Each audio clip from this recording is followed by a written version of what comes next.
Good afternoon, everyone. We are going to give just a few minutes to let folks continue joining, and we'll get started in just a minute.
Good afternoon, everyone. Thank you for joining us today.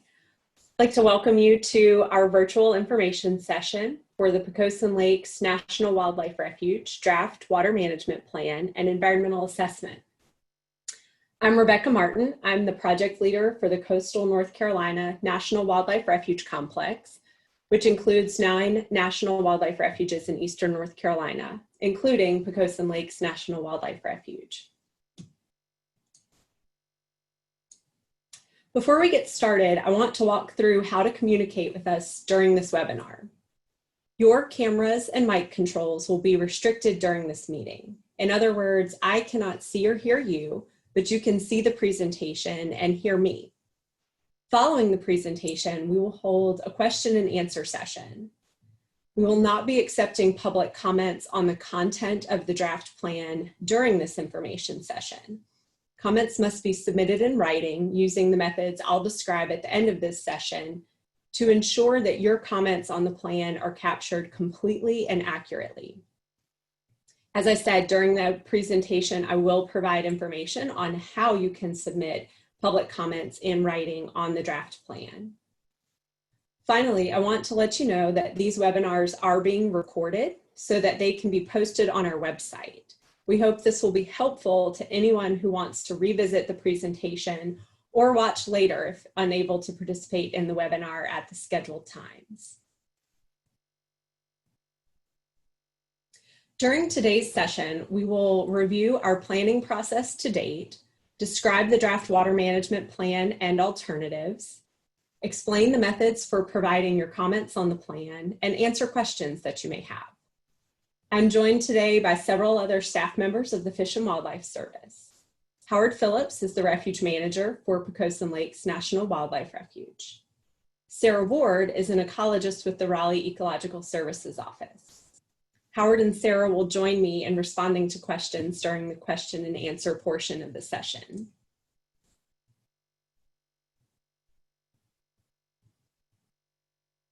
So jumping into some of the meat of the draft plan, Pocosin Lakes National Wildlife Refuge is located in the Albemarle-Pamlico Peninsula, surrounded by the Albemarle and Pamlico Sounds. The refuge encompasses approximately 110,106 acres in Washington, Hyde, and Terrell counties in North Carolina. The Pungo unit, originally Pungo National Wildlife Refuge, is 12,350 acres and was established in 1963 as a waterfowl and migratory bird sanctuary. In 1990, the Fish and Wildlife Service established Pocosin Lakes National Wildlife Refuge and designated Pungo as a unit of the new refuge. Pocosin Lakes was established primarily to conserve unique Pocosin wetlands. A key component of refuge management is to restore and maintain natural processes and biodiversity of a functional Pocosin wetland and provide habitat for threatened, endangered, and other federal trust species, as well as other wildlife that occur in Pocosins all or part of the year. Management activities at Pocosin Lakes are guided by the refuge's comprehensive conservation plan, which is a plan that describes the desired future conditions of a refuge and provides long-range guidance and management direction to achieve the purposes of the refuge. The Comprehensive Conservation Plan for Pocosin Lakes National Wildlife Refuge established goals and objectives for wildlife populations, habitat management, and resource protection. This draft water management plan is a step-down management plan that builds upon the information, goals, and objectives presented in the CCP, with more specific details on management actions to achieve specific outcomes. The draft water management plan charts the course for refuge management in the coming years, protects service investments in this restoration, and prioritizes adaptive management based on site-specific data collection. The plan describes water management infrastructure on the refuge, system functions and limitations, and management strategies to meet refuge goals and objectives. As we began the process of developing the draft water management plan, in keeping with our values of being good managers of the resource and good neighbors, we incorporated a draft environmental assessment with the plan to provide a transparent, open, and inclusive process to our stakeholders, neighbors, partners, and other members of the public. We hosted open houses to gather comments and ideas about the development of the plan. We engaged partners, stakeholders, and other interested parties through a variety of interactions and visits. Input received during these interactions helped us to identify topics that are addressed in the plan. The draft plan is based on the best available science and is informed by a refuge-specific water resources inventory and assessment, research, modeling, and monitoring efforts, and involvement from service colleagues who specialize in peatland restoration and management, including staff from Ecological Services, the Partners for Fish and Wildlife Program, and migratory birds. Through this public review period and comment opportunity, we want to hear from our neighbors, stakeholders, partners, and others about your thoughts, concerns, support for efforts, interest in efforts, and other meaningful feedback that will inform the final plan.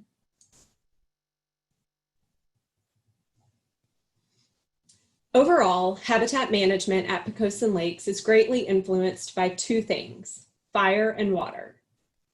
Because the refuge is located within a rainfall-driven system, meaning rainfall is the primary source of water added into the system, during extreme weather conditions, the refuge can either experience too much or too little water.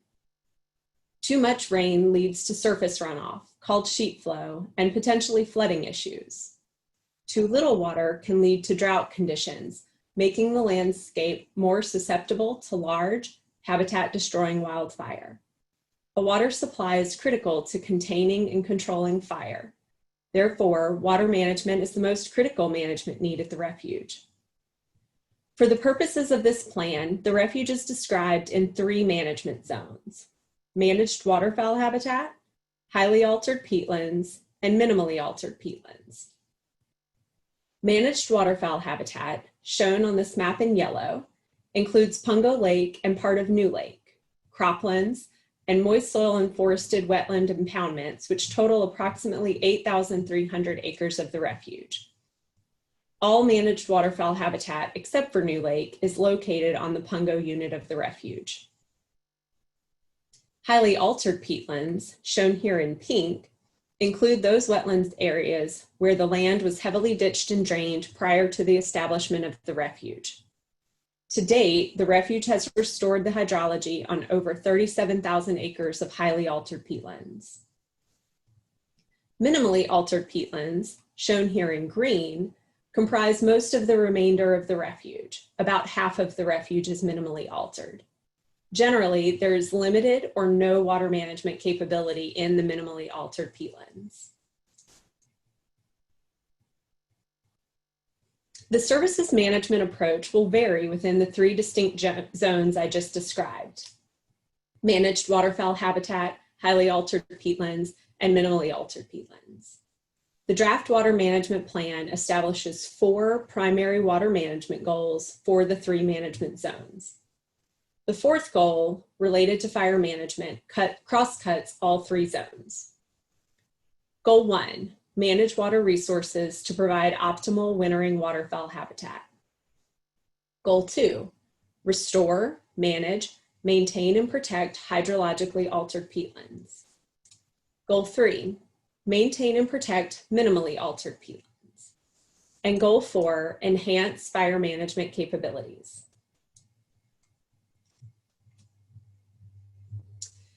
The draft environmental assessment describes and evaluates 2 alternatives to meeting the 4 overarching goals of the plan. Under the no action alternative, alternative A, current management of the refuge would continue. The service would protect, maintain, restore, and enhance 110,106 acres of refuge lands using water management capability for resident wildlife, waterfowl, migratory non-game birds, and threatened and endangered species. Refuge staff would direct all water management actions toward achieving the refuge's primary purposes. Alternative B is the basis for the draft water management plan and is the service's proposed action. Alternative B shifts to an expanded adaptive management framework to evaluate the efficacy of water management actions relative to reference or unaltered or hydrologically functioning Pocosin wetlands. This alternative also expands water management capability in the Pungo unit habitats, evaluates the potential for additional restoration areas, explores mechanisms to improve drainage conditions in low-lying portions of the refuge, and assesses floodplain connectivity to enhance intact peatlands. A common request of the service is to manage drainage levels actively to retain stormwater in response to changing weather conditions and rainfall events. While some stormwater retention occurs in the restoration and waterfowl management areas from simply installing and using the restoration infrastructure, setting lower drainage levels is generally contrary to refuge purposes and goals, would allow peat soils to artificially dry out, and would increase wildfire risks. Consequently, the service considered an active drainage level management alternative and determined it to be infeasible to carry forward because it is not consistent with satisfying the purpose and need for which the environmental assessment is being prepared. Although we determined that active drainage management to increase stormwater retention capacity is infeasible to implement as an alternative in this environmental assessment, we are amenable to utilizing refuge infrastructure to facilitate beneficial off-refuge outcomes while also meeting the refuge purposes and goals. Under each alternative, the strategies for achieving the plan's goals and objectives fall into management, research and monitoring, and stakeholder engagement activities. I will now share more details about how the objectives and strategies differ between each action alternative for each of the 4 goals that I previously described.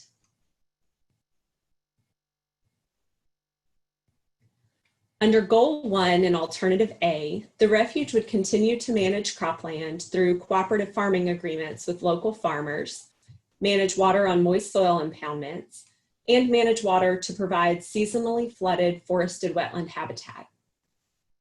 The refuge would continue to manage drainage to promote crop production in agricultural fields and native plants in moist soil impoundments and impounded forested wetlands during the growing season. Following the growing season, the refuge would also continue to shallowly flood impoundments to make the crops and plants available to wintering waterfowl. The refuge would maintain drainage levels for Pungo Lake and New Lake that attempt to maximize roosting and resting habitat and sanctuary for tundra swans, Canada geese, snow geese, and many species of duck. Under the proposed alternative, the refuge would increase the amount of grain produced, the acreage of moist soil impoundments, and the acreage of forested wetland impoundments available to wintering waterfowl. If feasible, the refuge would install a well and pump system on Pungo Lake that could refill the lake following a partial lake water drawdown during the growing season. Under this alternative, the refuge would work with stakeholders at New Lake to balance multiple interests, including agricultural, hunting, and wildlife management needs. Additionally, the refuge would develop innovative web-based tools for engagement with landowners and stakeholders, and for education purposes, and expand the monitoring network by establishing new water monitoring sites.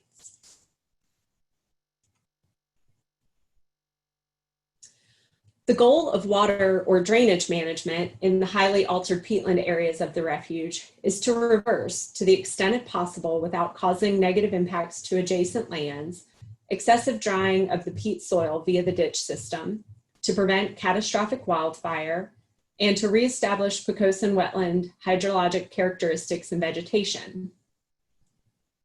Under Alternative A, drainage settings in risers would continue to be set and modified adaptively by refuge staff based on professional observation and judgment, informed by collecting water level data at the riser and evaluating its response to rainfall and other factors, and analysis of other research and monitoring data collected in recent years. The refuge would continue to protect restored peatlands from further ditching or draining. Under the proposed alternative, the refuge would install wells at strategic locations to monitor groundwater levels in reference Pocosins that are areas with naturally functioning Pocosin hydrology. This data would then be used to adjust drainage levels as needed to mimic natural hydrologic conditions in the water management units as closely as possible on as much of the water management unit area as possible. The refuge would shift towards using more comprehensive monitoring data to guide drainage level management. Achieving naturally fluctuating wetland hydrology conditions will foster the growth of native plant species, such as Atlantic white cedar and bald cypress, which in turn will benefit native fauna. The refuge would also evaluate and implement as appropriate projects that restore all or part of altered Pocosins without negatively impacting adjacent drained private lands. Higher average river levels controlling conditions at specific locations on the refuge necessitate a change in water management approach from one of re-wetting previously drained soils to one of facilitating water drainage off the land to area rivers. The refuge would develop and implement plans for encouraging the drainage of water and removing impediments to flow in these locations.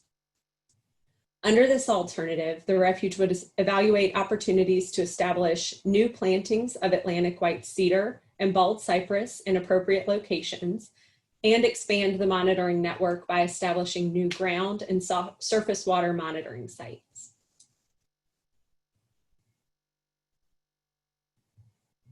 Management in minimally altered peatland habitat focuses on preventing further alterations, detecting and responding to invasive species presence early, and researching various aspects of this habitat type.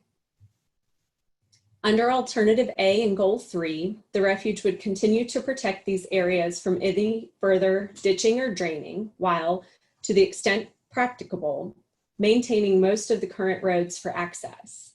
The refuge would also treat invasive species in natural waterways to protect minimally altered peatlands from infestation. In addition to the management strategies under Alternative A, under the proposed alternative, the refuge would expand water level monitoring in intact and minimally altered Pocosins and assess the potential to apply these data to inform management of restored Pocosin areas. The refuge would evaluate and implement as feasible resiliency measures and infrastructure to prevent loss of intact Pocosins.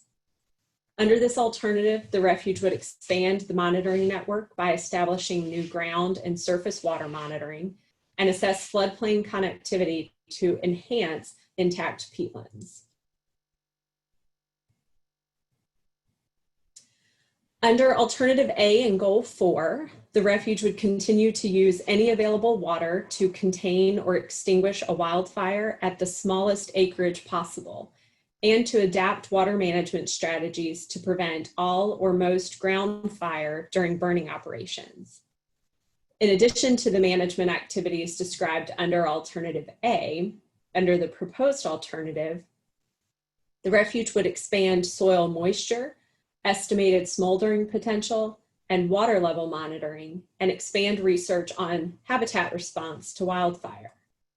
The refuge would also explore and assess opportunities to increase drainage settings in order to temporarily retain extra moisture from passing storms to facilitate appropriate conditions for resuming prescribed burning operations. We recognize, along with many others, that things are changing in the Albemarle-Pamlico landscape. It is one of the most vulnerable areas to impacts from sea level rise in the country. In the draft plan, we've included a description of how extreme weather events can have significant impacts on refuge and adjacent lands, infrastructure, and water. Hurricanes and other coastal storms can bring large amounts of rainfall in a short period of time, while wind tides and storm surge can push waters even higher in the rivers. The combination of high rainfall and hindered drainage into the rivers can result in extensive flooding on the landscape. Alternatively, during droughts, when there's a lack of water supply, evapotranspiration can further dry out the peat soils, and the region can become susceptible to large catastrophic wildfires. Consistent with the refuge mission and purpose, the focus of management is on restoring hydrology and reducing the risk of catastrophic wildfire. However, there are circumstances where refuge infrastructure may provide some potential to reduce extreme weather impacts. Decisions regarding adjustments to drainage levels prior to forecasted storms will be considered on a case-by-case basis and at a limited geographic scope, considering the best available information about each storm, including water levels prior to possible drawdown, the storm's projected path and intensity, projected timing and intensity of storm surge, confidence in projections, and other factors. Given the associated risks, decisions regarding if and when to modify drainage settings during a pre-storm window will be weighed carefully. Additionally, we've included a section in the plan that describes supportive and complementary strategies in partnership with others.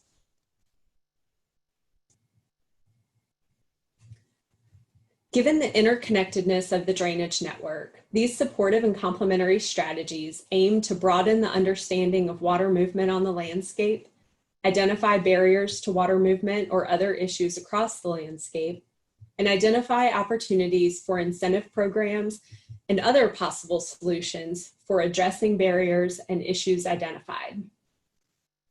While the refuge will not lead many of these strategies, there is an opportunity to contribute significantly to accomplishing them through partnerships. These strategies generally fall into two categories: regional water management studies and cooperation with land managers on mutually beneficial efforts. Land managers have identified the need for regional water management studies to guide potential implementation actions. The service can help establish partnerships or otherwise contribute to the development of regional studies across the Albemarle-Pamlico Peninsula. Specific issues that could be addressed by regional studies include expanded water level monitoring at major drainage outlets to area rivers and the Sound to evaluate the potential effect of rising river levels on water management, developing a water budget for the refuge and surrounding areas connected by the ditch system, identifying and prioritizing areas for intervention to prevent saltwater impacts on low elevation peatlands, and identifying potential flow restrictions on or under capacity drainage networks and associated remedies where needed. Likewise, the service can contribute to efforts to identify and evaluate these barriers to drainage. In some cases, the service can also aid in the resolution of issues that are identified. If adjacent landowners express interest in restoring Pocosins, the service can support off-refuge Pocosin restoration through sharing data and providing technical expertise to those restoration efforts. Additionally, the service can facilitate partnerships and share technical expertise in several areas that may allow for improved resiliency of lands adjacent to the man-made ditch network. The service can support additional monitoring information, including off-refuge data collection sites, such as tide gauges, to inform management decisions by local land managers and property owners. That concludes the description of the draft water management plan and environmental assessment. Following the conclusion of the public comment period, which is July 31st, we will review comments and feedback that we've received and use it to develop a final plan. We will announce the completion of the final plan and make it available to the public at that time. In the meantime, we will continue to evaluate complementary and supportive strategies to address water concerns beyond the refuge. We will also continue communicating and engaging with our neighbors, partners, stakeholders, and other interested parties. You may submit comments in writing in one of two ways. You can email comments to pocosinlakes@fws.gov, or you can mail comments to Pocosin Lakes National Wildlife Refuge at Post Office Box 329, Columbia, North Carolina, 27925. Comments must be submitted by email by July 31st, 2020, or postmarked by July 31st, 2020. Before including information such as your address, telephone number, email address, or other personally identifying information in your comments, please be aware that your entire comment, including your personally identifying information, may be made publicly available.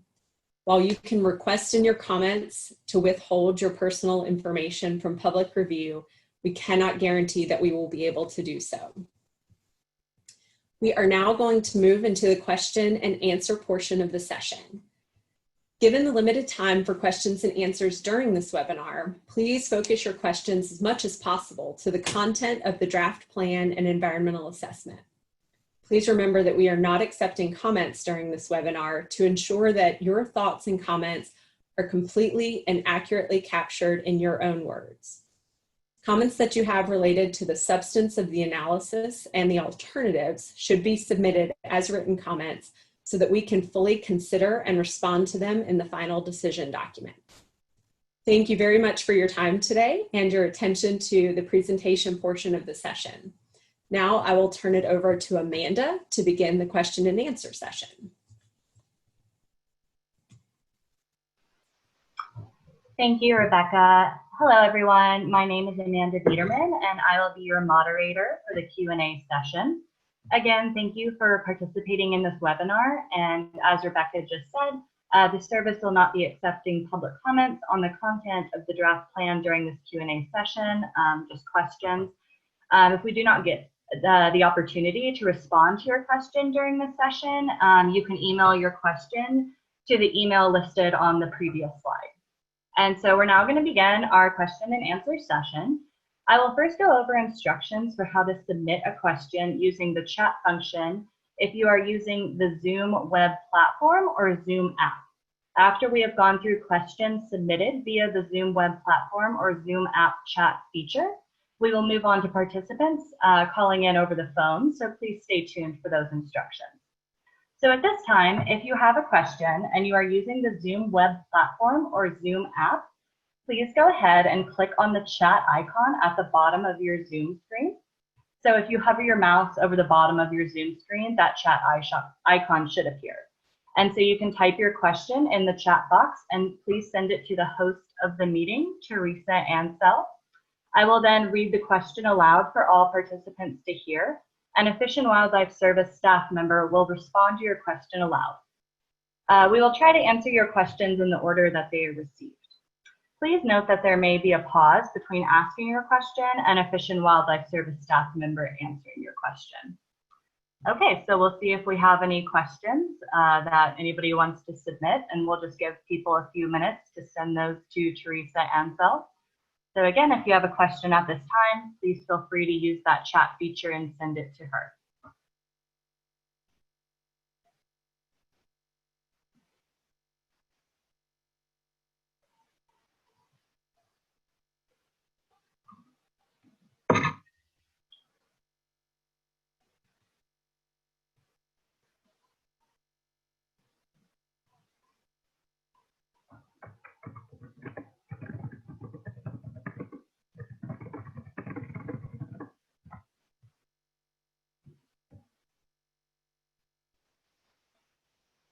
It looks like we don't have any questions yet, but again, I'm happy to give people a few minutes to gather their thoughts and submit any questions if they have them, who are using the Zoom web platform or Zoom chat feature using the app.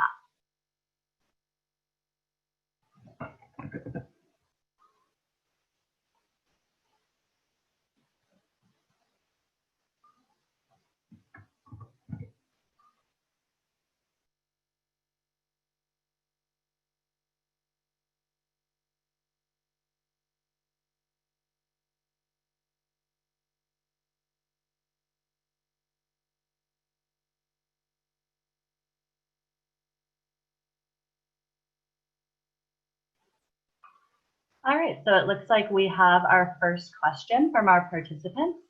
And the question is, what legal rights does U.S. Fish and Wildlife Service have to use the drainage canals that flow through private land? And what does the U.S. Fish and Wildlife Service do to maintain these canals? And I'm going to unmute Rebecca again so that she can respond to this question.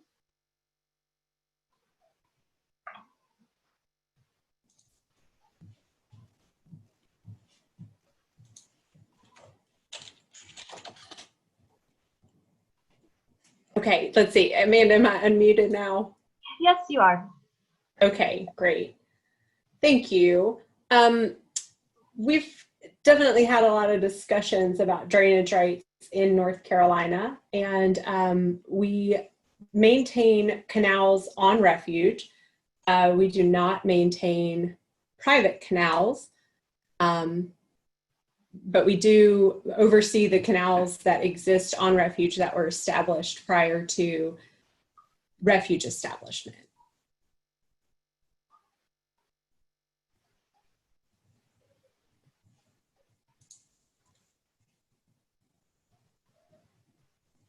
Okay, great.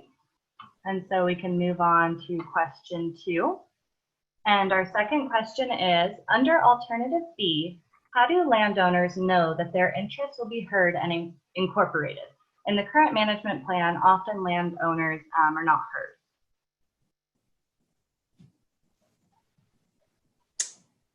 Thank you for this question. I'm sorry that landowners might feel like they are not heard. It is very important to us for landowners and partners and our stakeholders to feel heard. And so one thing that we have initiated over the last several years is a very active stakeholder engagement process to give folks opportunities, both one-on-one and in a variety of group settings, an opportunity to hear what's going on at the Refuge, what we're planning, and provide feedback or thoughts on those. And so that absolutely will continue. We are under the proposed alternative. We're also really interested in developing new and innovative ways of communicating with people and continuing to have those conversations through stakeholder engagement, certainly, but also through unique and new tools that we haven't been able to delve into yet.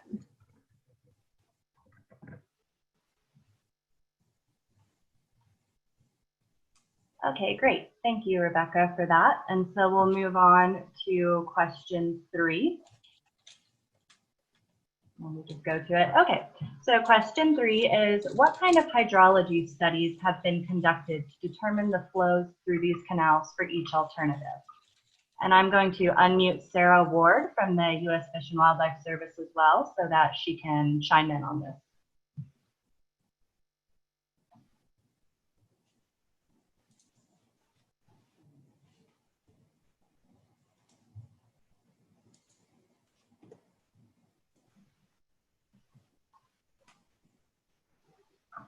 Let me just give it a second so that it can unmute.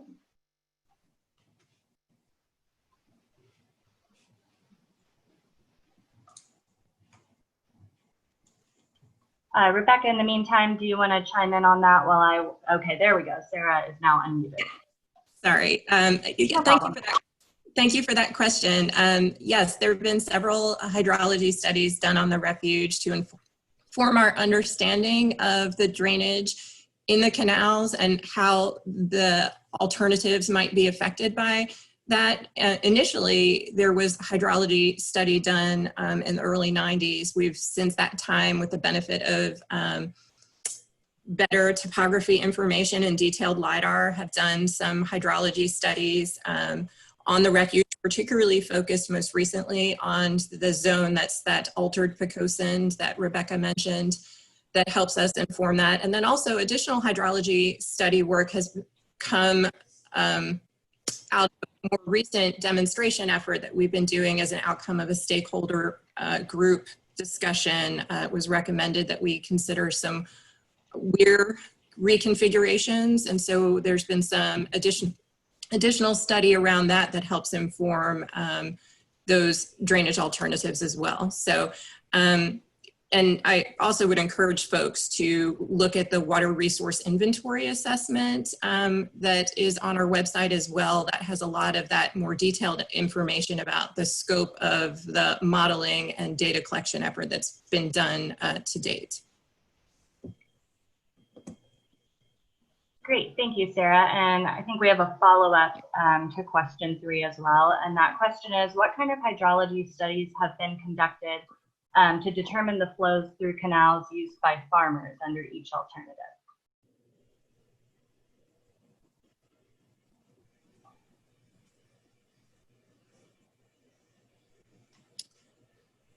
So we recently did some cooperative identification of canals off refuge that are of interest to neighboring landowners. And we worked cooperatively with some of those landowners to gain access to those areas, but also an independent hydrologist engineer was working with Daniel Brin at that time to look at some of those areas as well. Obviously, the amount of information that we would like to have kind of falls squarely under that supportive and complementary strategies. The work that can be done off refuge, we would like to do in partnership and coordination with stakeholders and others, but we have, as those specific questions and concerns have arisen, gotten out there, found some ability to do in-canal cross-section work to learn where there are pinch points and how to address those, and if there's willingness to address those. So I think it's a case-by-case basis, and certainly the portion of this plan that addresses that is under that complementary and supportive strategies, where we'd like to continue to work with stakeholders to help each other better understand those systems in the absence of a peninsula-wide water management study and budget. Great, thank you, Sarah, for that response. And so we'll move on to one last follow-up question, to question number 3. And the question is, Since the system is interconnected and water is ponded on one side, does that not increase water flow through the other side? And I'm going to unmute Howard Phillips so that he can speak more to this question. And please just wait a second to allow for Zoom to unmute Howard.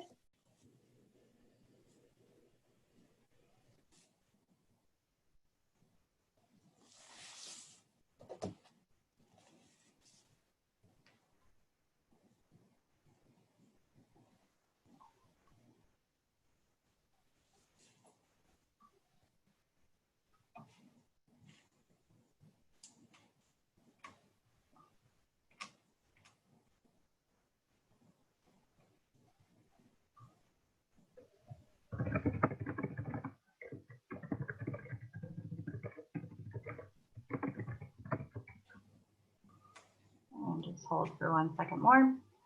But Rebecca or Sarah, if you'd like to chime in on this while we wait for Howard to be unmuted.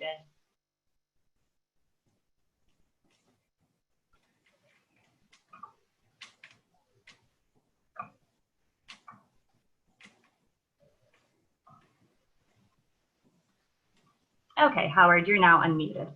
Okay, I think that was my fault. I'm sorry, I didn't know I had to do something on my end.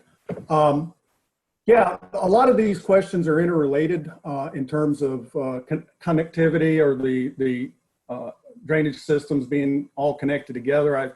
I think they were originally, you know, it was all one landowner out here, and the system was put in by one landowner, and as the land ownership has split up, it's created divisions. But I think under NC drainage law, you know, everybody has a right to drain their land. You can't impede somebody else's drainage. And so that kind of goes back to the first question.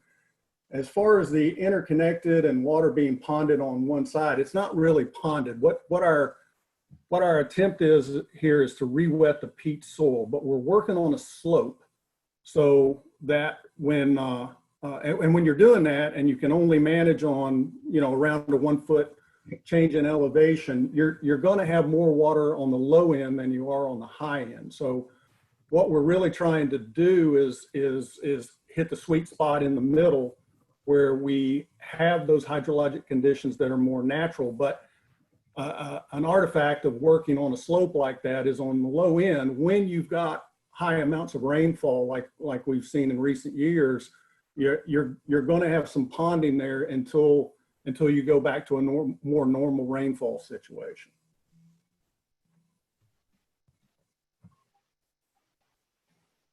And this is Sarah. I don't know if I can add to that also.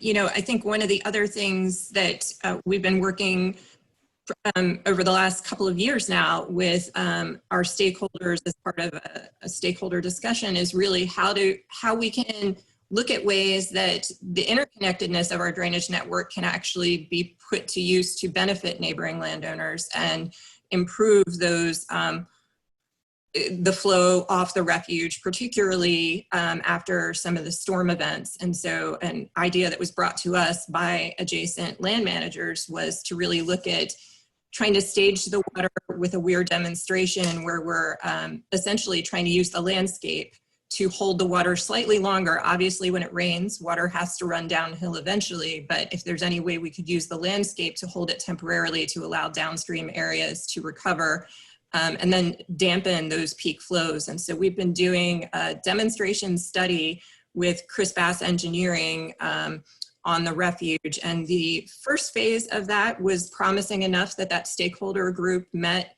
looked at those results, and then agreed to kind of try to embark on a second phase where we're actually doing that on more than one of the weir structures on the refuge. And preliminary results from that show that at least within the study area, that peak flow rates off the refuge can be reduced by up to 80% if more than one structure is using this changed staging in the same canal.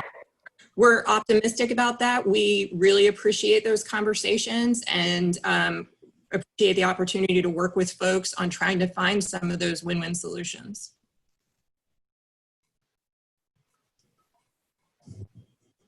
Great, thank you for that response. And I think we have one more follow-up to this discussion. And so that question is, will the U.S. Fish and Wildlife Service study these impacts on the lower area drainage? And so if any Fish and Wildlife Service member wants to jump in and respond to that question, feel free. All right, I'm not sure I understand lower area drainage, but what I was speaking to earlier was in a water management unit on the refuge, you're going to have a low end and a high end of that unit because you're working on the slope of the peak dome. And so we're always looking at what habitat changes are that are occurring out there, monitoring that kind of those changes. And part of the Chris Bass study that Sarah was talking about, at least in the early part of that work, was determining how much of the area was actually ponded, had inundation for extended periods of time, and it was only about 4%. So the vast majority of the land out there is just raising the water table, not ponding or creating impoundments in the restoration areas. Now the waterfowl management areas, that's a different story. And Howard, I'll jump in case the question was about potentially off-refuge sites. Studies of off-refuge sites or more regionally perspective-wise is what the section on supportive and complementary strategies in the document is really looking to achieve, is trying to look at a more comprehensive understanding across the landscape at what's happening.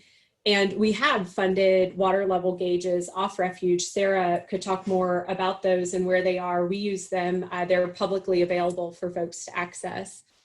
So Sarah, do you want to jump in on that?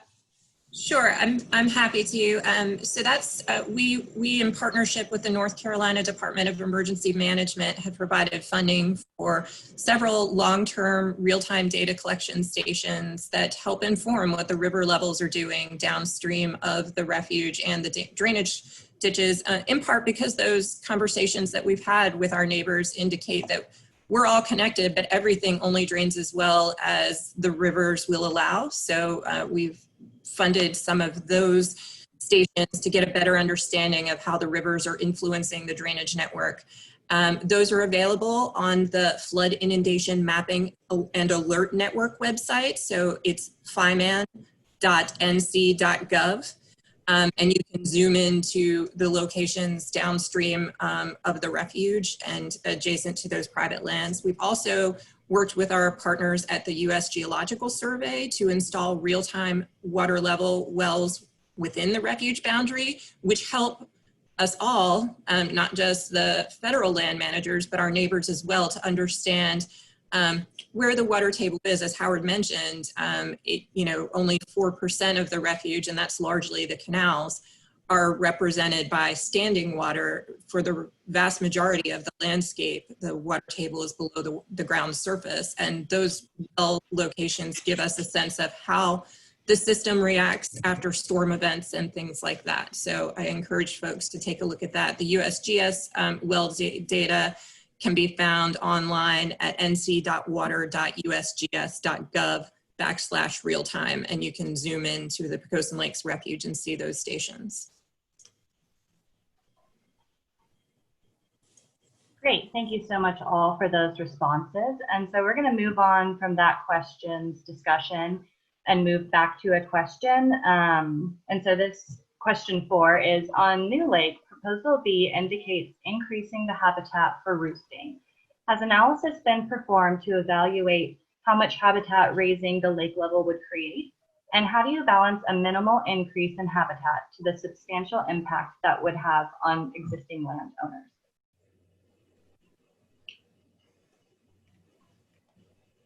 I don't know if we have a formal study that has been done, but I guess the main message I would want to give folks at New Lake is that, we are one stakeholder in that in that whole area there. We know we have the farming interest. We know we have the hunting interest. We know we have other interests out there. And as one of the stakeholders in that area, you know, our interest is in providing waterfowl habitat. But that is going to take, any management that's done out there is going to take a lot of coordination with all the stakeholders that have an interest in that whole area out there. Yeah, I'll jump in and just add to that, Howard. I think you're right. You know, we have not to date, and I think that's what the proposed alternative calls for. Can you hear me? Yeah. So that's what the proposed alternative calls for, is evaluating that in coordination with all of the stakeholders in the New Lake area to try to find a solution that optimizes everybody's interests.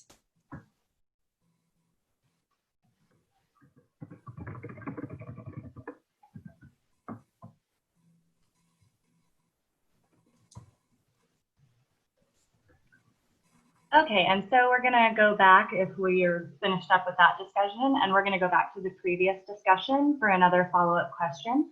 And that question is, but if water is redirected off the dome to the lower side, why would these flows not be modeled before changes are put in place?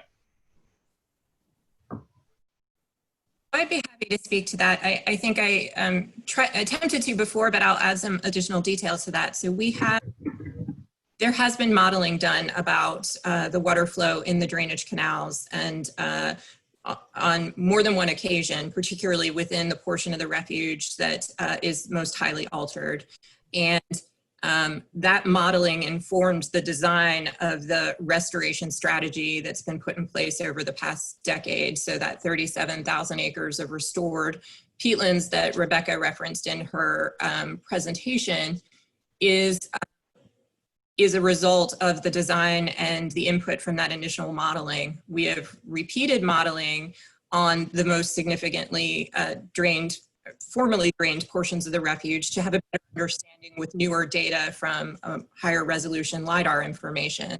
And so that has been done. There is no water redirection off the dome. It's just the topography of the landscape. Naturally, as rainfall hits the landscape, it's going to find those low points. So what we've done with the modeling work and the data collection work on the refuge is to best understand not just the timing, but the amounts and the rates of those flow to understand that. And we're continuing that with this demonstration project where we're trying to evaluate potential to use that system to ameliorate downstream effects during storms, recognizing that we can't stop that from happening entirely. We can't catch every drop that falls from the sky, certainly, but there are ways that we can use that infrastructure to ameliorate and dampen those peak flows and the timing of those flows off refuge. And so far that's been, you know, in this initial demonstration period, it appears to be successful. So I'm eager to continue those conversations about where that goes from here, because everyone wanted to study it initially. I would say that this is really one of those things that has tremendous potential to provide even greater benefit. But all of that was informed by modeling and data collection. Great, and so just one kind of follow-up to that before we potentially move on to phone questions. And that question is, can this modeling potentially be made publicly available? So that's where I mentioned that our water resource inventory and assessment report is online. It speaks to all of that. I believe we also have the report of that online as well, but I'll double check that, and absolutely. Okay, great, thank you. And so just to allow everybody who is on the webinar today the chance to ask a question, I believe we only have one phone caller, and so I'm going to switch over to the phone caller instructions if you have a question that you would like to ask, but feel free, if you are on the Zoom web platform or Zoom app, to continue to submit your questions, but we're just going to move on to the next slide so that if that phone caller does want to ask a question, they know how to do that. So if you're calling in through your phone and you have a question, you can use *9 to raise your hand to let staff know that you have a question. I will then unmute you so that you can ask your question. I will identify you by the last 4 digits of your phone number, and you will remain muted until you raise your hand and I unmute you. So please remember to speak once Zoom prompts you to if you do have a question. So I just wanted to offer those instructions in case our phone caller did have a question that they wanted to submit. But if not, we will continue to monitor the Zoom chat feature to see if anybody else has a question.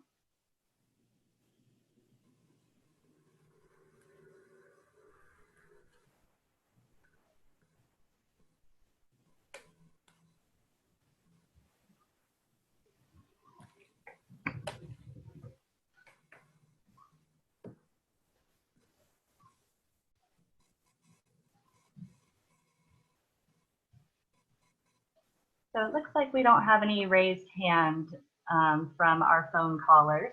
So we'll continue to just give it a few more minutes to see if anybody has any questions that they would like to submit using the chat feature.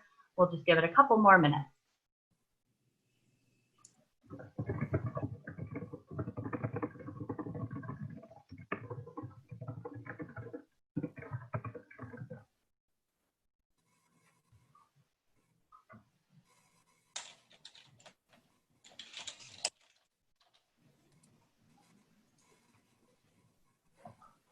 All right, and so it looks like we don't have any more questions that are being submitted via the Zoom chat feature.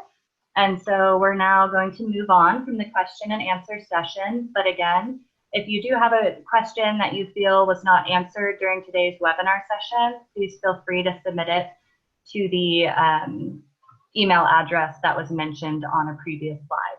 And so I'm now going to hand it back over to Rebecca to lead us through the closing remarks slide.